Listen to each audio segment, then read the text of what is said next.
Good evening, everyone, and thanks for joining us. Our festival so far has been a huge success, and we're extremely delighted to have you all tonight for the panel Ask the Agent or Ask the Editor. We're particularly thankful to the three agents and the editor who've made themselves available. We know that you're all very busy, and we're so thankful for giving up some of your time for us.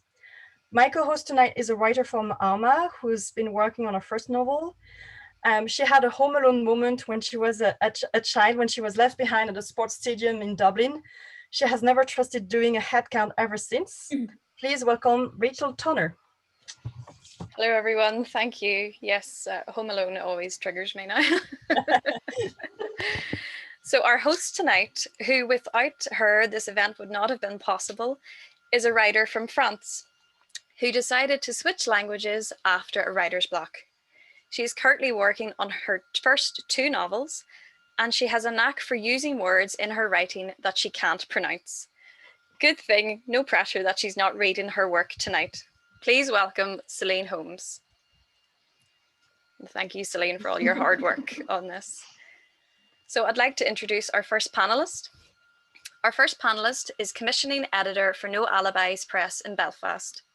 She's delighted to announce that Joanna Walsh's upcoming novel, Seed, will be published in June 2021, so we'll definitely have to keep an eye out for that.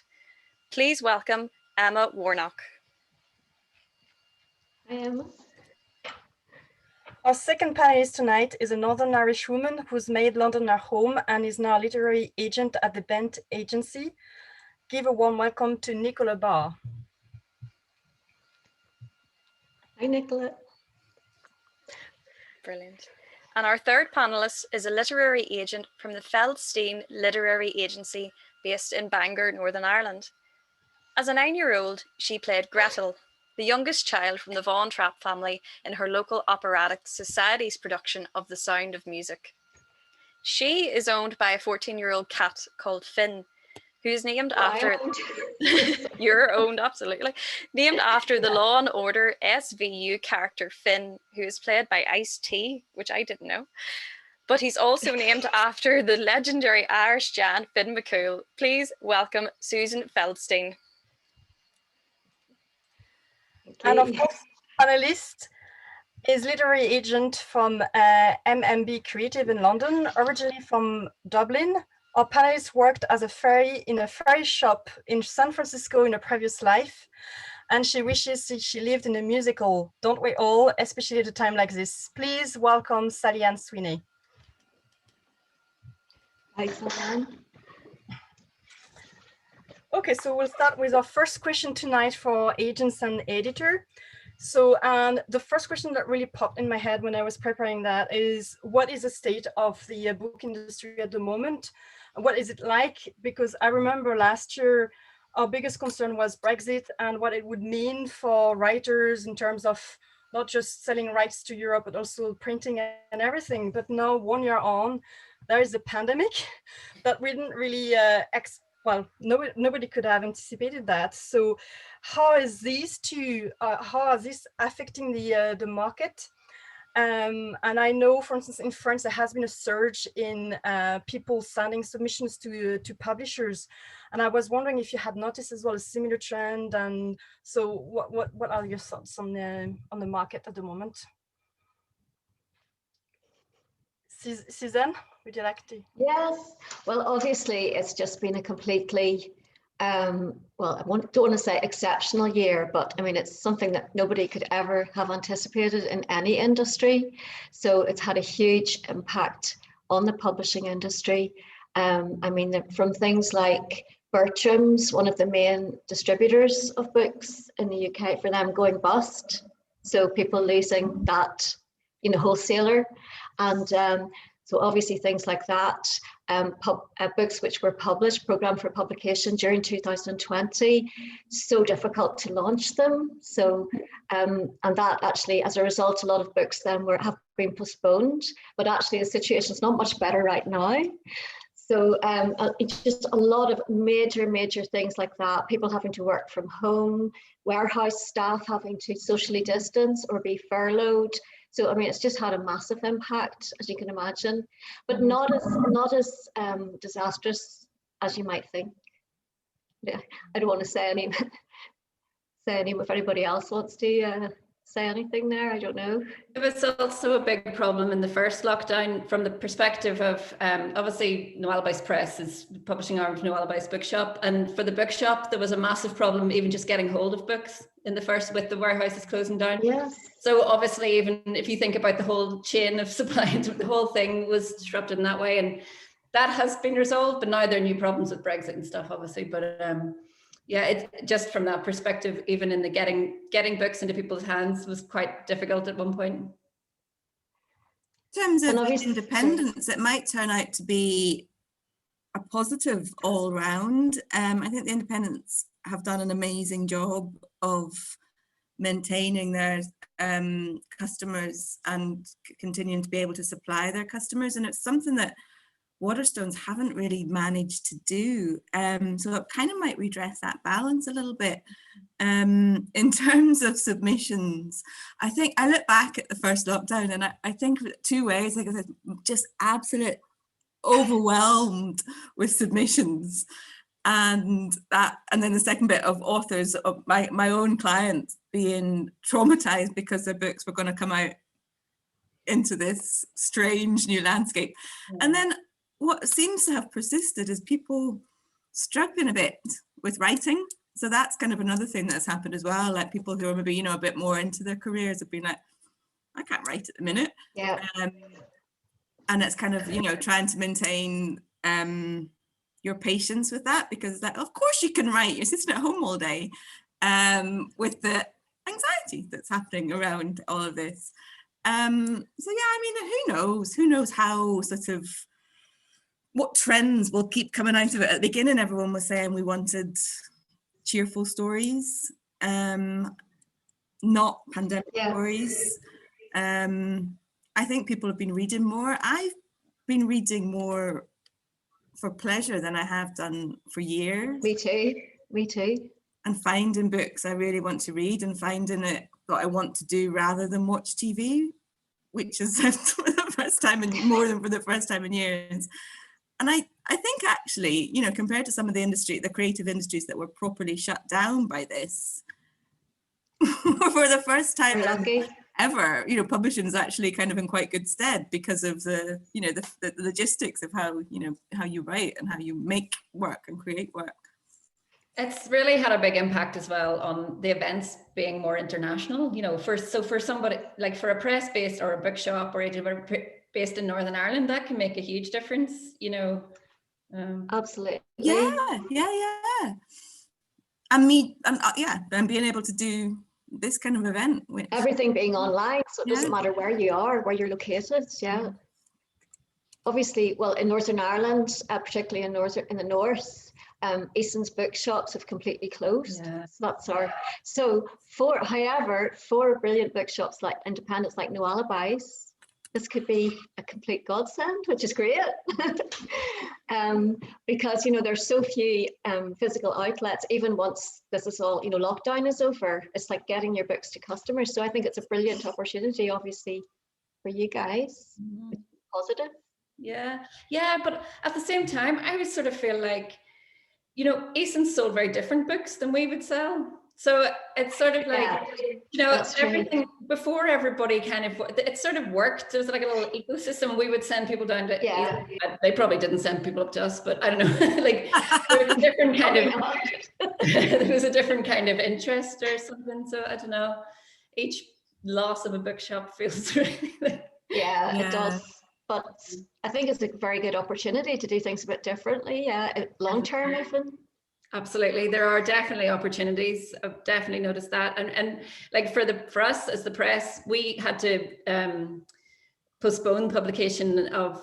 We had 2 books planned for 2020, and neither of them were published in 2020. And Joanna Walsh's book is now going to come out in June. But for us, just to not publish anything in that year was such a sort of but it just couldn't happen any other way. We rely so much on on the events and the books that are sold through the shop, and the whole thing is financed by the shop, apart from until very recently. We got Arts Council funding very recently for Joanna Walsh's book, but you know, so it has got an impact in that way.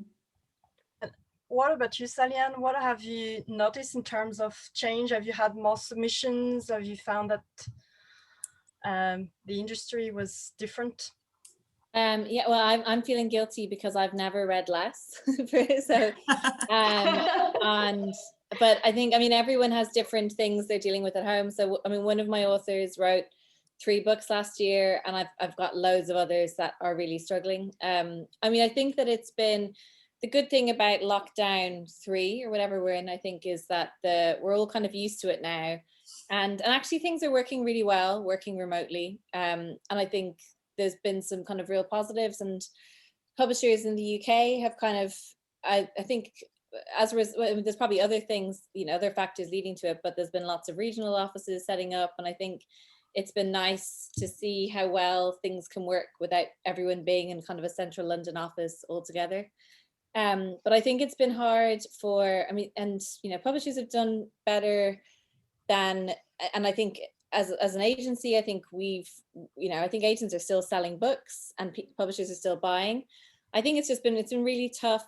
When you see the numbers, I think it's kind of a positive picture of kind of reading in general being up and sales, you know, either being up or kind of remaining level. But I think, I mean, it's interesting that Emma, you've postponed a couple of your publications, because I think it's really debuts that published during shop shutdowns. That's been really hard, because how can you discover Amazon is not good at kind of curating or kind of introducing you to debut authors in the way bookshops do. So I think except their own, which they're excellent at. Yeah. Yeah. But it's so I think a lot of if you look behind the numbers, I think probably, first of all, I think probably most of the numbers have been Amazon sales, and I feel a bit pessimistic on whether those customers are going to go back. You know, I think once you kind of are really locked into Amazon, you probably will continue using it. And also I think it's probably the brand authors, big authors have done better than ever, but I think it's still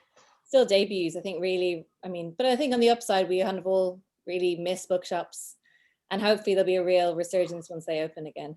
Absolutely. Yeah, it's funny that the small things that make a big difference in terms of the bookshops, like not being able to do click and collect at the minute is much harder. If you could do click and collect, I would actually. Oh, you can't do click and collect? Not we in can't do it here, because not in the non-essential retail, and you know, they're changing that with some things, but not bookshops. So I'm not listening to my Nolan clearly in the morning. You're not. So you're kind of relying on people being willing to pay the postage and also wait, whereas with Amazon they don't. So you really are relying on a customer base loyalty at the minute, I feel. And apparently, yeah, apparently publishers are really working on that. Individual publishers are working on selling from their own directly to their customers, you know, just individual customers via the websites and, you know, online newsletters and things like that. And some of them have been working really hard on that. Yeah, and I definitely feel like there's an increase in all the kind of subscription, you know, and I think the subscription things are brilliant. I think, you know, paying up front for a book you're probably going to buy from a press you love is such a great idea. We don't do it because obviously it just doesn't make sense to us with the shop, but I think it's a brilliant sort of business model for small publishers. I think it is, yeah. Yeah. Oh, thank you. It's good to know that despite lockdown, there's some positives as well. So we'll have to keep to the positives. So just moving on from that, I'd like to ask your opinion on what is a good submission, and is there anything that a writer should absolutely avoid when sending their work, and is there something that they absolutely need to do? I don't know if Sallyanne, if maybe you'd want to start on that one. I would say that, I mean, it's so difficult to give a kind of a one answer for both of those things, because obviously, yeah, and I think one of the most exciting things about our jobs is being surprised by things. I've taken on one of my authors, Sarah Davis Goff, wrote a kind of zombie apocalyptic novel that would never in a million years have been on my wish list, but I really loved it, and that's the kind of fun part of our job. I'd say the main thing that for me in kind of what not to do, I think the main mistake I'd see most authors make is just sending things out too early. So not giving it the time to kind of edit, and not putting the same care into their submission package that they do to actually writing the manuscript. And in terms of what is something I really like to see, especially in a kind of cover letter, I love when an author can demonstrate that they're a reader as well as a writer, and I think have a sense of kind of where their book might fit in the market, especially because I do children's and adults and kind of work quite broadly. So it's just really helpful when your submissions volume is high if somebody's just very clear on what they're doing and can kind of show that they have a knowledge of the market. That's very good advice. Susan, I don't know if you'd have any similar thoughts. I think it's quite important. You're talking about possibly pet peeves. I think it's quite important to do your research about the agents, or if you're approaching publishers directly, do your research about them, because you're expecting them to invest quite a lot of time and, without any recompense. Well, obviously, ultimately you might get recompense, but you're asking them to look at what you're doing, and it takes time to assess something. So the very least you can do, I think, is maybe know something about them. I'm always really impressed when people say, first of all, like when I get the genre correct. So we don't do sci-fi, children's, young adults. But if I get something in that genre and the person hasn't even done that basic research, it's really annoying. Just to be it's a waste blunt. of their time as much as yours, I suppose, which is a shame. It's a waste of their time, that's right. And another thing I really don't like are like round robin emails, undisclosed recipients that are not personalized at all. So they don't even really know your name. You know exactly the same thing's been sent to everybody.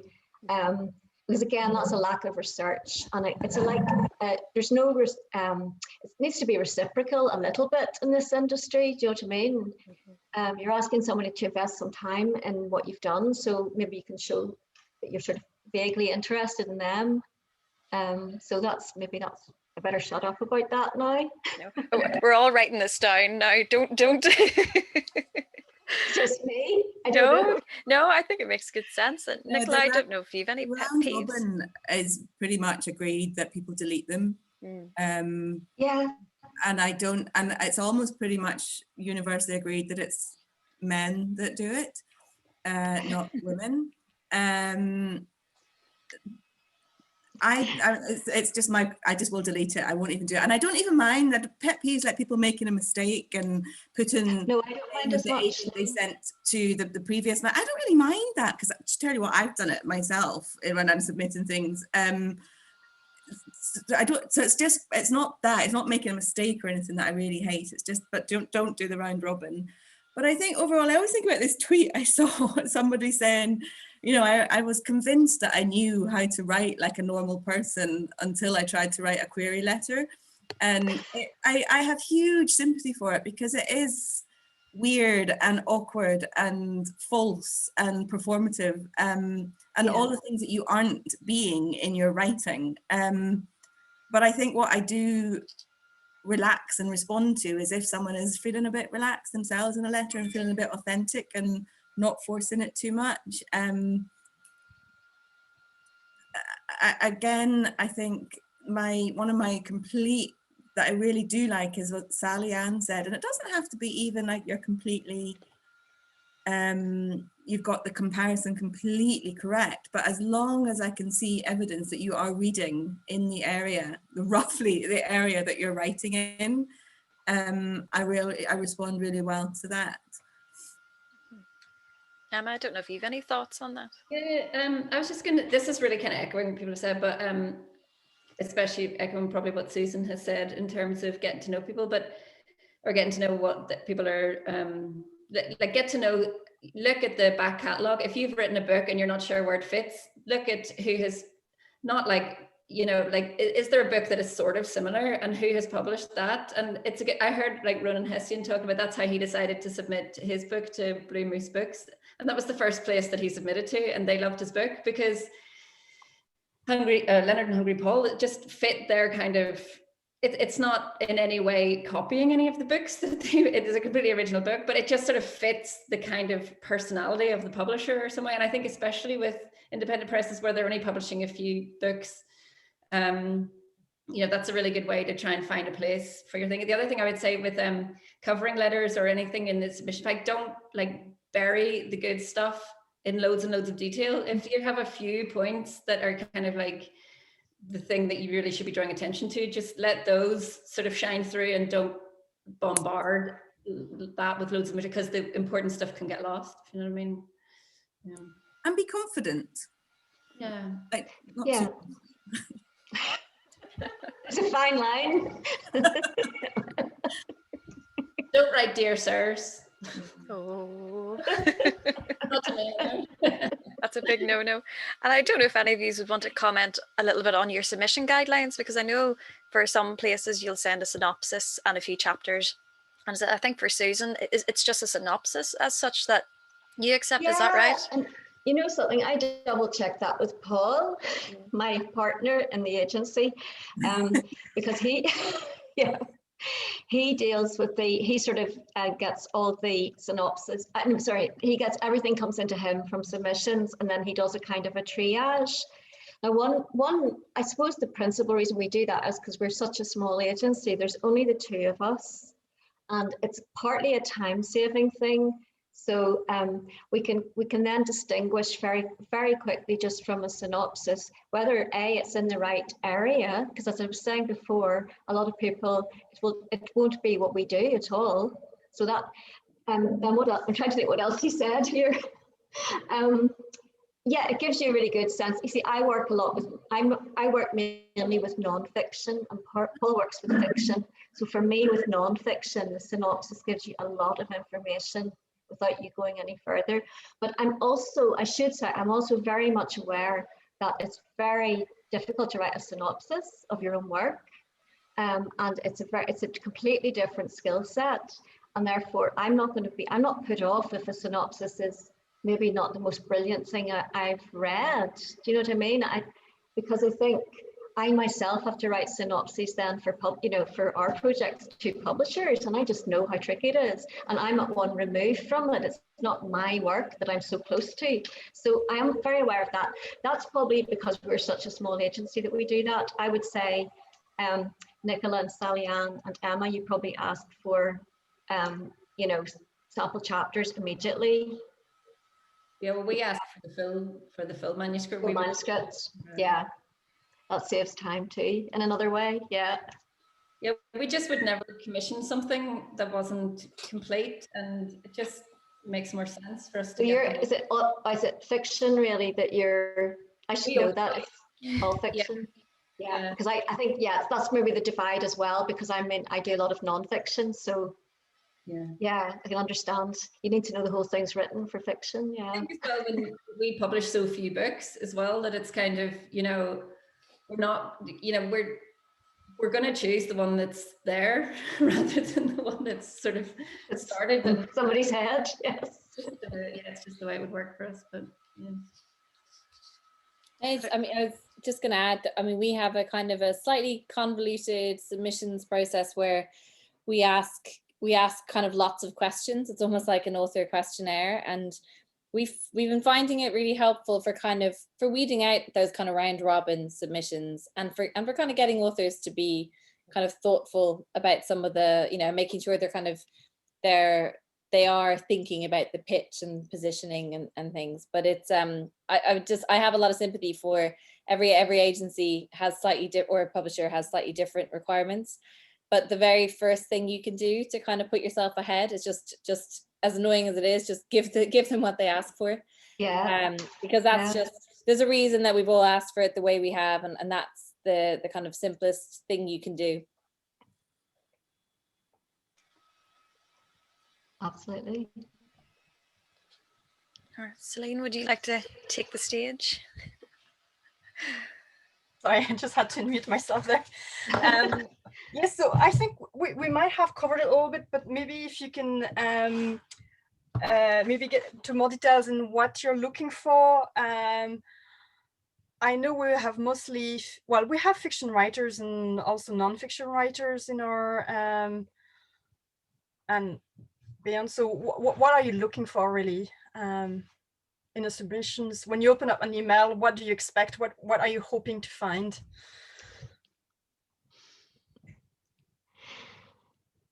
I don't know who wants to start with that. Nobody. You mean like what would make you excited about something? Yes. Well, for one thing, what genres are you looking for specifically, or what genres are you not looking for at all? But also, what yourself as maybe a reader, or yes, what do you would you say? Oh yes, definitely, I want to read on, or that's something I'd like to. Yeah. You know what I've been looking for my entire career is a big, messy, dysfunctional state of the nation Northern Irish novel. And really? Yeah. But about families, not about politics or about the troubles, yeah. Just a big, like Tessa Hadley, but set in Northern Ireland. That's what I love. Brilliant. That's specific, wasn't it? That's very specific. Could I just qualify that question from some of the members in the chat are just asking along the lines of submissions? Are agents or publishers expecting the submissions to reflect the pandemic or COVID, since most of the manuscripts will be finished, or, are you avoiding that like the plague, or? Literally. I feel like the longer, I don't personally want to read any, the thought of, when I haven't left my house in a year, the thought of I kind of am really enjoying anything escapist right now. But I do think that probably the longer this has all gone on, I think it is harder to avoid it in fiction, because it's now 2 years. A lot of some of my authors were kind of, stopping in 2019 or kind of writing ahead. But it's, I think different publishers and different agents say different things. At the moment, I personally don't really want a kind of pandemic or kind of lockdown novel, but it feels a bit too, we're still going through it, so it feels kind of soon to have a take. I also think as writers, you can handle it in a way that doesn't overwhelm your novel. And some of my writers are starting to do this a little bit, just referring to that strange period, or, the virus, or hand washing, or, just some kind of habits that have crept into all our worlds because of it, but not making it anything to do with the entire, the full premise. In a very non-literary way, I watch Casualty, that soap, the medical soap, I'm afraid. But they did a couple of episodes in just after the first lockdown was over, and it was set in the pandemic, and I thought, what are they doing? The last thing that you want to watch on a Saturday night as entertainment is this dire, this awful circumstances. It's the last thing, and the ironic thing in one way was it was talking then as if this was something in the past. Now, it was only like 10 days before the program was aired, and it was going to happen again. So, but in my terms, from a personal standpoint, I want to read anything about everything except the pandemic. That's just me. That's my mindset. I've been sort of like in a tunnel here, in a cocoon I've tried to create. But in terms of nonfiction, it has generated a huge amount of, obviously self-help, and it's generated a lot of really brilliant books actually, and I think it's been useful. And these are books which will be kind of, obviously you want them to be classics, but they're books that will have longevity. They won't just be relevant to this circumstance, but they've been born out of this. But in terms of fiction, the very few things that I take on personally, politics and crime fiction, but I just don't want to read about the pandemic, no. I feel as sort of slightly different, but our submissions aren't open at the minute, so maybe my answer is not relevant to this, but when it does open again, I would love to see a book that handles COVID, but in just a really interesting way. So it's not like like a diary of somebody being in their house every day or something, but maybe something like, you know, in a related way, something that does it really cleverly, looking at kind of grief, or it's something else, you know, something that taps into the whole, you know, atmosphere of it. But I think for us, it would have to be doing something really interesting with form, or something like, you know, something that was kind of, yeah, I don't know, if it was done in a really interesting Creative, way. yeah, creative take on it, yeah. But I also think that writers shouldn't feel that they have to put COVID into things. Like, I think we're always going to accept books with situations where, you know, people are hugging or whatever, you know, like, I don't think people should feel like they have to go back and edit something they're writing to, you know, I don't know. No. And no one publisher Yeah. would want it, need it, or demand it. Yeah. That's great. Thank you very much for that. Rachel, I don't know if you want to lead into the next question. We talked a little earlier about sort of people contacting you and, you know, round robins and whatnot. So it sort of leads on to the question of what are the benefits of working with an agent? And we know that some of the writers here listening as well are self-published or have worked with directly with publishers and agents. But so there isn't one rule for all. But from your point of view, what would you say to an author looking to get their work published in terms of working with agents or publishers? I don't know if Nicola, if you'd want to start maybe on that one. Well, pretty much every time I take on a debut, whatever way I find it, whether it's in the submissions inbox or through an event like this or through an anthology, I can't think of a time when I haven't gone through umpteen drafts of edits with that author before it goes to a publisher. And I think that the days when publishers took on, or certainly the big ones took on something because they could see a glimpse of potential, have gone. So I think a lot of what we're doing is look at finding, you know, you can find that glimpse of potential in something and develop it. So that's, you know, at the beginning, before you have even started with a publisher. And then, with absolutely no disrespect to Emma, because I don't mean the brilliant No Alibis Press, I really would not counsel anyone to go and be published without an agent on their side, giving them advice at every point through the publishing process and making sure that things go in the right way and that the publishers are doing right by the author. And whether that's contractually or in the publication of it, or that they haven't dropped the ball, that they're doing things in the right time, at the right schedule. There are so many things that you don't know as a debut novelist should be happening, that your agent, basically what we do a lot of is nagging the publisher on your behalf. We do the unpleasant bit, which would maybe destroy your relationship with your publisher. We just do that. But I mean, I do think small independent presses, I'm talking myself out of a job here, and Nicola, you may not agree. I do think that, you know, there are kind of standards in publishing contracts. And also it's about reputation. It's an industry where a lot of people know each other. So if a publisher is like a really rogue outfit, I can think of one, and I'm not going to name names.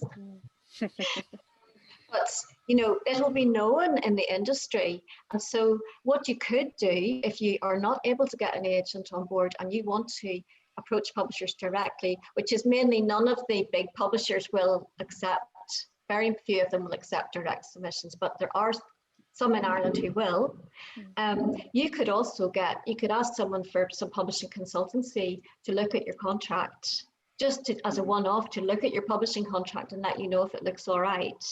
I mean, having an agent is like, you've got an ally, you've got somebody that's going to help you through what can be a very challenging process. So if you can get an agent, it's very good. But I know small independent publishers, not Emma, I'm sure, but some of them really don't like working with authors who've got an agent. That's always screams alarm bells to me, though. Whenever I hear of a publisher, the only reason a publisher doesn't want to work with an agent is because they know the agent's going to improve the deal.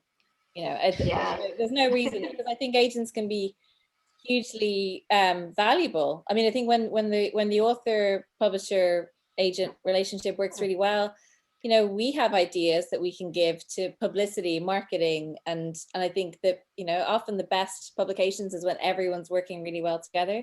So it's a big worry to me if and there are some publishers, I know of publishers, you know, good, fine publishers, and they don't like working with agents, but still it's too bad. Yeah.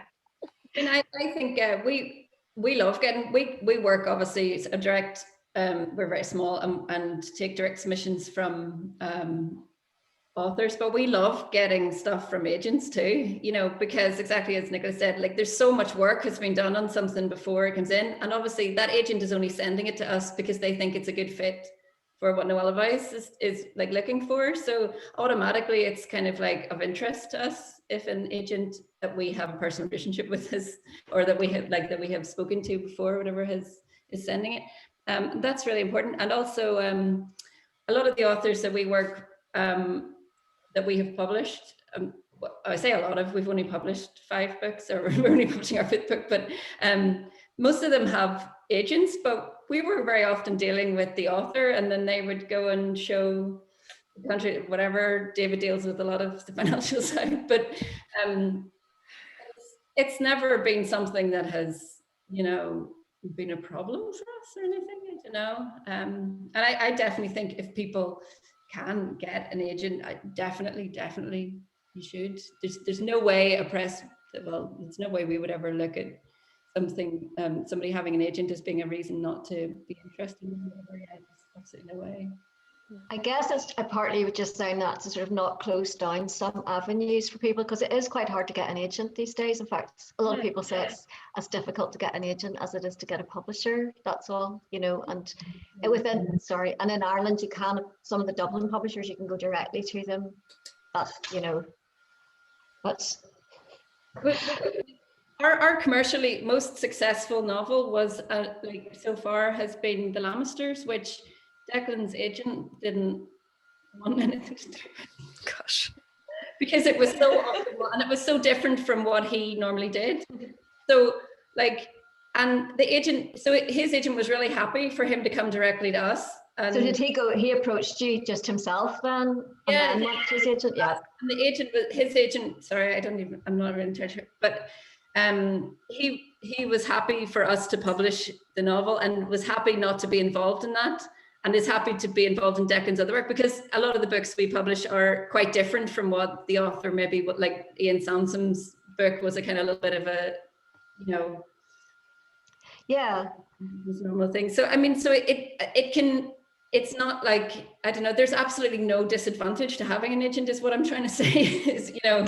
Well, that's because you're good publishers. Even if you write a book that your agent isn't that keen on and you're already, you know, established or whatever, and you have it doesn't mean that a publisher will want to publish it as well. Like, you know. Yeah, a good publisher, yeah.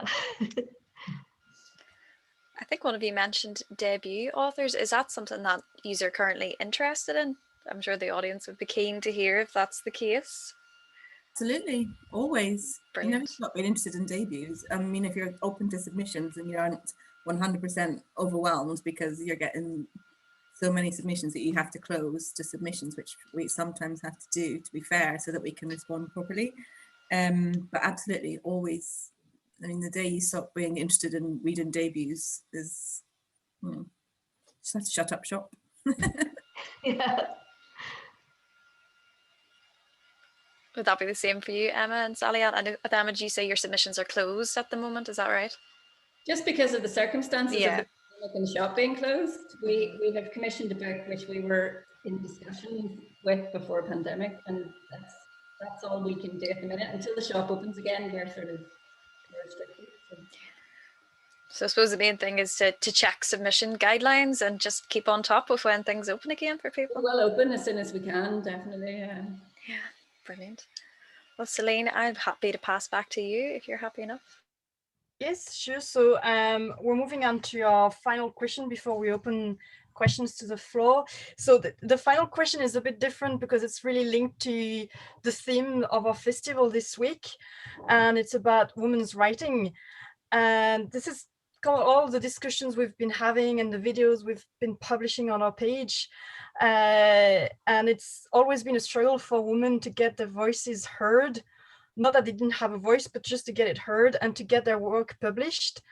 And there is, in my video this week, I was mentioning a French poet who said, "I know women mustn't write." No, she was from the 19th century.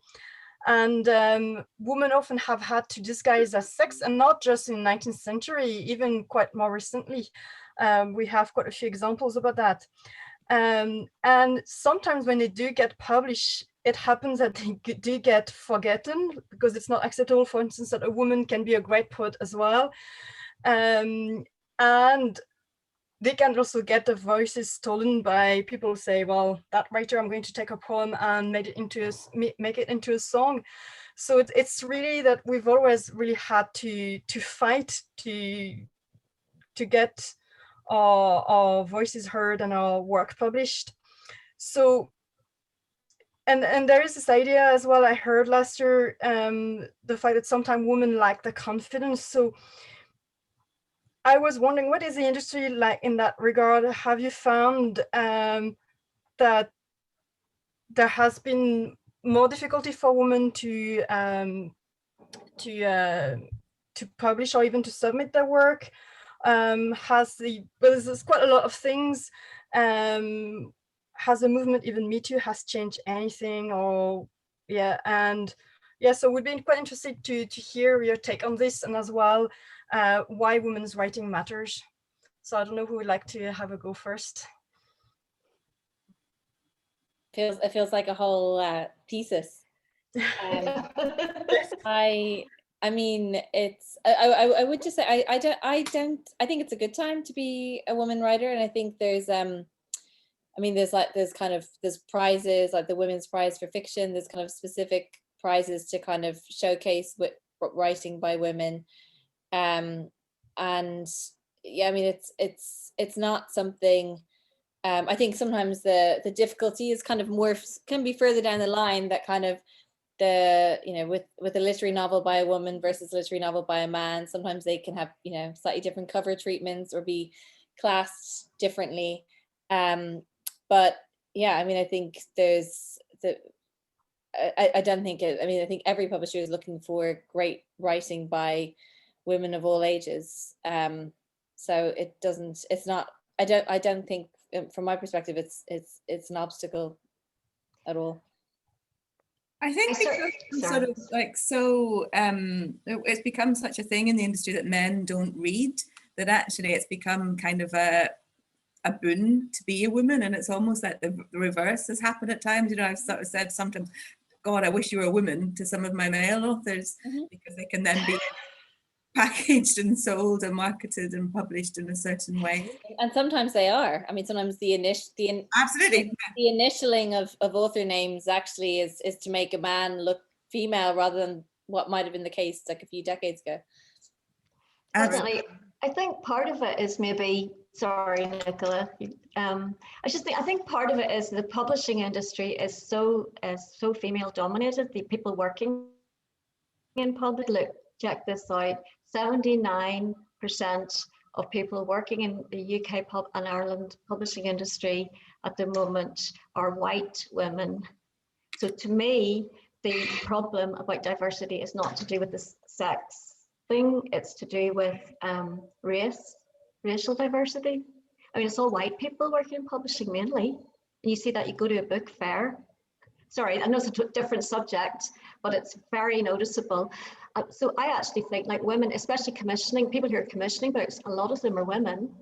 And so I actually think it's very, I agree with what Sallyanne and Nicola are saying from that point of view. I mean, even J.K. Rowling, that was 25 years ago. She got her first book published, or 24 years ago, 97. And things have changed dramatically even since then, and maybe it has something to do with even more recently with the Me Too movement. But I actually think, I said this to Paul, a lot of women work in publishing because our skill set is maybe suited to, like if editing, the sort of empathy, the communication skills, all this stuff. You know, I'm probably opening a can of worms here for any men listening to this, but no, I think I don't get fewer submissions from women than from men. I get fewer submissions from men than from women. But then I'm working in non-fiction, personal development, mind, body, spirit, lifestyle. So that might have something to do with it as well, you know. Anecdotally, do you ever think that it's easier to sell to a publisher, men or women? I think women. Yeah, I think women. I mean, I've heard editors, I think especially in literary fiction, I think sometimes it's hard. I think a debut male, sometimes it can be What hard. do we do with this? I Yeah. was going to say, unless he's very handsome. Mate, yeah. Crucify me for sexism. I mean, you said, you know, you're very marketable, yes. And I mean, obviously, it's mainly the quality of the writing when it comes down to it, but. That's great. Thank you very much. I think there was just one more thing that actually is worth mentioning, is that it's almost more the representation of women in certain novels that I struggle with, than the fact that women are finding it not so difficult to be published. I still think you have to, you know, there's still this kind of like, the woman is the psychologically unstable person, and ultimately, and therefore the culprit, the opposite of victim. I was trying to get there, and you know, because she's kind of like unstable or whatever, or she drives a man to do something. You can get umpteen novels like that doing really well, and they're horrendous. They set things back so far, and they're still, you know, massively popular. Mm-hmm. Yeah, I think there's, I mean, again, it's what I was saying about the way it's kind of the reception of, I think there's, like, you know, I think more women writers have to deal with their characters being called unlikable than men do. And I think there's something really interesting in a kind of a proper female anti-hero, or, you know, which there's been a few books recently, but more of them are what Nicola was saying, which is, especially in psychological suspense, is kind of, it's a very, you know, a lot of kind of quite samey representations. Mm. Well, thank you very much. I think we have a bit of time for questions. Claire, I don't know if you have any questions that you've spotted from the chats. Yes, there's quite a few there. I'll just try and do some quickly. I'm aware that we're at 6:20 already. So one of the things that was mentioned was about Zoom launches and the international scope of that. What are the advantages and disadvantages of these Zoom launches? You know, do you think they'll continue? I hope not. I mean, well, I think in some ways they're nice because they can be accessible, and I think more people, you know, I think it's great that people are able to sometimes go to festival events or go to launches that they might not have been otherwise. But it is, I think give me like warm glass of white wine in real life any day rather than kind of cheersing on Zoom. Yeah, I did the Irish Novel Fair for the first time this year, and I enjoyed it. It was on Zoom, and I just sort of felt a bit sad about how much better it would have been if we'd all been there. Yeah. And just moving on to a different question, a similar point. How do international agencies? I could maybe go to Nicola, maybe. Sorry, Claire. There's a little bit of. What were you saying? Yes, Sorry, if we could just mute ourselves, if that's okay. A Mac burger and chips, or well, whatever Siobhan is having. We're hearing what Alan's having. Okay, one of them for chips, please. And orange. Order enough for everyone. There we go. That was a lovely little Dairy Girls moment. He'd be mortified when he sees the chat. There we go. Sorry, Claire, I didn't hear. Right. Okay. So sorry, where was I? I'm totally distracted. How do international agencies normally coordinate with each other in the publishing and agent worlds? I mean, the book fairs the book, like Frankfurt Book Fair, London Book Fair, are huge events still in the publishing calendar, and I still think they're really important. But obviously, they were cancelled last year. London Book Fair, we didn't get any money back. We still had to pay. I don't know about you guys, but I think face-to-face meetings still really important. Although a lot is done throughout the year online as well. But And I just a think wee local sorry. Yeah. So yes, thank you. And maybe to another member that hasn't spoken yet, are agents or publishers interested in historical novels set locally? Is this something that would be interesting? In Northern Ireland, do you mean? In Northern Ireland, yeah. Well, we wouldn't rule anything out, but obviously it depends on how it's done or the nature of whatever, you know. But a really good book for us could be in any genre for adults, or yeah. We wouldn't be, I don't know if they mean would be put off by it being local, but for us personally as a press our size, we wouldn't be put off. Great. But I don't know if it's different for the agents, because different size publishers maybe feel differently. But I would, I mean, I really like, but I mean, I guess I do think that, you know, they always talk about trouble. There was fatigue with the subject of the Troubles from Northern Ireland, and that fatigue has been around, and within, you know, on the part of publishers, has been around for a long time. And yet there have been some very successful books recently that have actually featured the Troubles, you know. I just guess it's the way it's done. I don't think, for me, it would always be looking for universal themes that readers everywhere can relate to. So if it's local to the extent completely get into what's happening here, the times. I don't know if it's local in that way, that's maybe more difficult. But if it's a brilliantly written book and it's a great story and it's got universal themes, wouldn't put me off. Yeah, I mean, I think I've always wanted more Northern Irish clients, always, the whole time I've been doing this. And I don't have very many. It's always been a frustration to me. I get some sent, and I think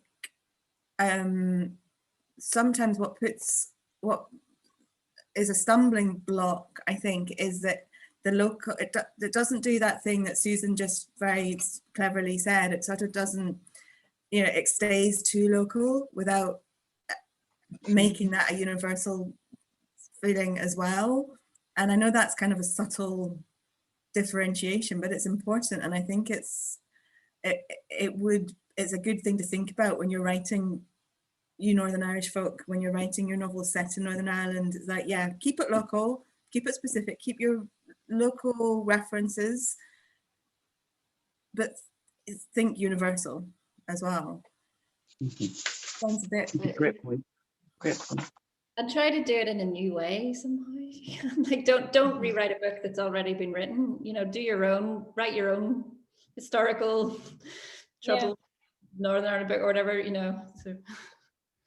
Yeah, I think the only other thing I spotted there was simultaneous submissions and things like should writers be paying in advance for things, or, you know, if they have self-published work, does that hold them back? That sort of idea.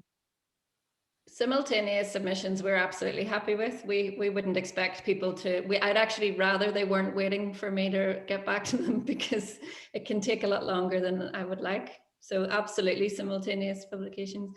Books that have been self-published before, we would probably be less likely, because if it's already out there and available, although having said that, we're publishing Joanna Walsh's novel, which was available before in digital, but it was a kind of slightly different version. So it would have to be a new thing in some way for us to look at a book that had already been out there somewhere.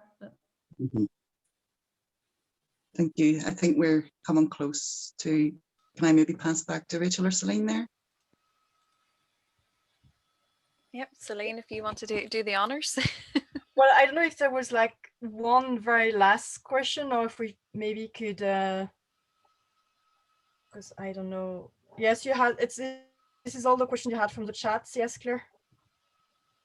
Or I don't know if any of you would have a final comment to make, or a final tip an ultimate tip you could give to our audience tonight? I have one just after what we were talking, because I just, but like my advice would be get an agent if you can, but if you can, don't worry, don't give up hope. You know, Absolutely. Good advice. I would agree with that. There's many routes to publishing, and it's not all the tradition. You don't have to go the traditional way. Obviously, that can help a lot, but self-publishing is a great way to go too. You know, you have to know what's involved, but don't be discouraged. Keep going. And my advice would be try and get over your Northern Irish sense of imposter syndrome, that you don't deserve a seat at that it's not for the likes of me. None of that. We really appreciate that. I think we can all identify with what you're saying. People haven't understood a word I've said for 20 years in London. I just get on with it, you know. I don't apologize. Here. I would just say as well, I think going back to earlier, I think read. I mean, and I feel hypocritical when I've just said I've never read less, but I think just keep reading in the area you're writing in, and then keep trying. I mean, I think there's a lot of agents out there. There's a lot of publishers, but yeah, definitely. I think no matter where your novel's set, it's all. I mean, everyone just wants really great stories. That's great. Thank you very much. Well, I think that's us for tonight. So thank you very much. Ask everyone to unmute and we can have a big round of applause. Oh yes, of course. Yes, before that. Yes, of course. So yeah. So will we do a big woman aloud applause? Thank you. Woohoo! Thank you very much. And we're on time. Yes, that's really good. Well done. Great. Yeah. No, many thanks to Sallyanne, Nicola, Susan, and Emma. I know this is a really busy time, and it wasn't necessarily easy to fit us in your busy schedule. So thank you so much for giving us your time. Thank you for the opportunity. Yeah, really enjoyed it. Thank you, Celine, and thank you to all who got tickets for tonight. Thank you very much. Thanks to Rachel and Claire as well for helping me organize this. And a big thank you to Celine, because Celine organized this and put this all together. So give Celine a big clap, I think.